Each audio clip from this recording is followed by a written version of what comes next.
Another weekend, another funeral. Shemai Adams will be buried tomorrow. Another tragic death of an innocent young woman whose life was ended by tragic gun violence.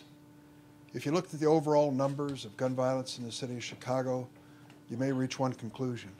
But if you sit down with the families and you meet the people whose lives are touched by gun violence here, one is too many. And unfortunately, crime, gun violence continues across this nation, even in our great city of Chicago.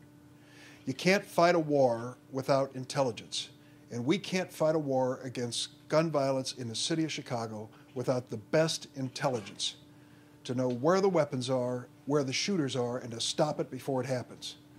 In this building upstairs right now, there's a federal agency, the Alcohol, Tobacco, Firearms, and Explosives Agency, that is part of the most important crime intelligence network in America.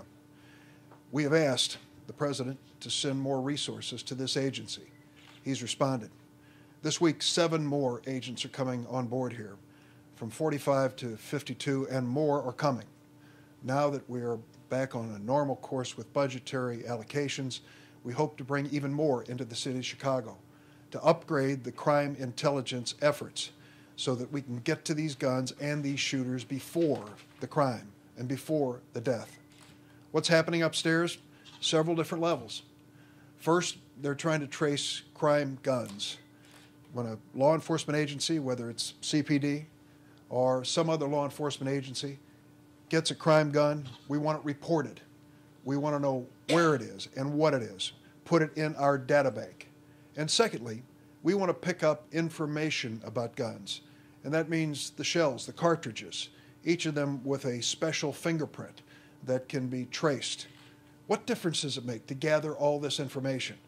All of this intelligence leads us to solving crimes and putting criminals behind bars. I was upstairs just a minute ago peering over the shoulder of a young lady in front of a computer. I said, "What are you up to?"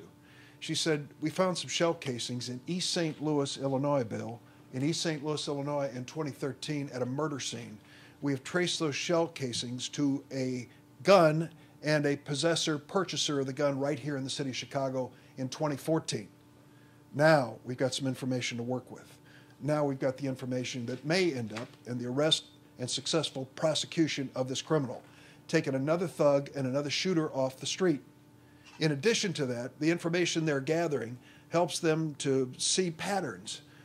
West Garfield Park, why is there a pattern of certain guns coming from certain places? Is this a gang? Do they have a source? Do we need to know what that source is? Can we stop them? So the point I'm making is this. Our hearts are broken whenever we hear about these tragic gun crimes. But it's not enough to get angry or angry with politicians or even the police department. We've got to roll up our sleeves and go to work. And that's what we're doing at all levels. The law enforcement agencies across the state of Illinois and across the region are banding together.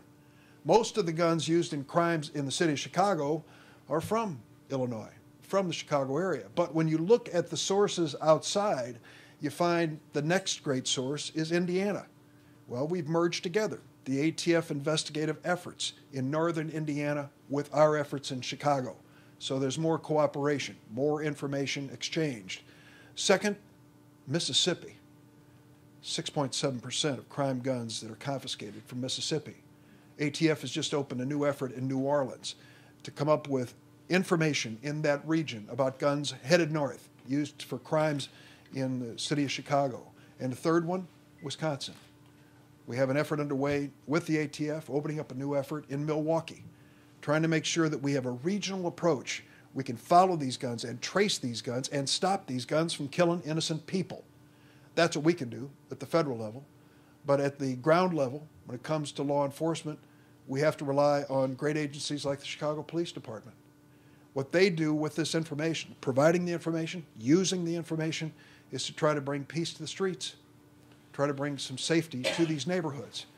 And I'm pleased to announce to you today the ATF said we have a cooperative, completely cooperative effort underway with these law enforcement agencies. For the record, Illinois leads the nation in e-tracing. That is, law enforcement agencies reporting their guns into the ATF system so we can keep track of these crime guns. 445 different federal or different law enforcement agencies in Illinois report these guns. That's almost half. I want it to be 100%, and we're going to push for that goal. But we lead the nation in terms of cooperation from law enforcement agencies.